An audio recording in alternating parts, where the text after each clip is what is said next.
que les femmes arrêtent de penser qu'elles doivent investir sur elles-mêmes pour qu'on les aime dans un certain mariage. Non.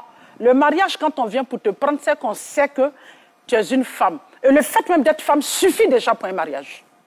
Oh oui. Le fait d'être femme suffit. Femme suffit pour être un mariage. C'est quoi être femme qui suffit pour être femme, vous savez ce que c'est? Être femme, c'est les 4 angles d'abord d'un mariage. C'est pourquoi quand une fille rentre dans un mariage, il y a problème. D'accord.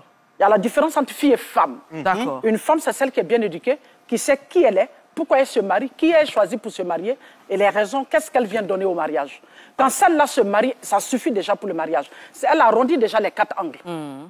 Elle ne se tient pas seulement qu'à chauffer la nuit, mais elle chauffe le cerveau comme il faut pour que ça serve le matin. C'est déjà un.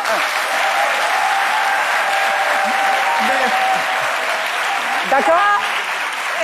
Quand elle prend une grossesse, oui. Le fait même déjà qu'elle sait qu'elle doit mettre un enfant au monde, elle prédestine déjà cet enfant à la notoriété par rapport à l'éducation qu'elle donne. Oui.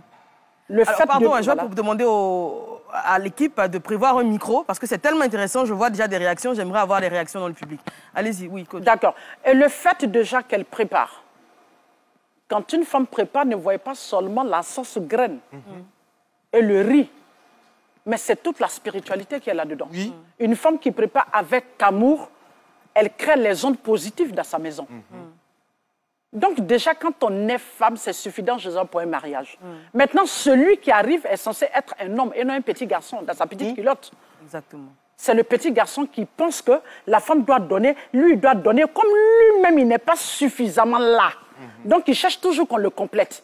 Les grands hommes, quand ils viennent, ils donnent au mariage. Parce que c'est lui le tuteur, c'est lui qui paye la dot, c'est lui le chef de famille. Et on ne peut pas prétendre être chef de famille et vouloir que les gens contrôlent ton fauteuil à ta place. Et je suis désolée. Un mari, ça donne.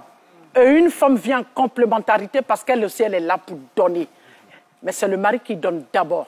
Et les femmes, évitez de prendre en charge certains hommes que vous appelez un mari. C'est de gros cailloux que vous avez sur la tête, vous appelez un mari, et quand vous les entretenez. Faites attention.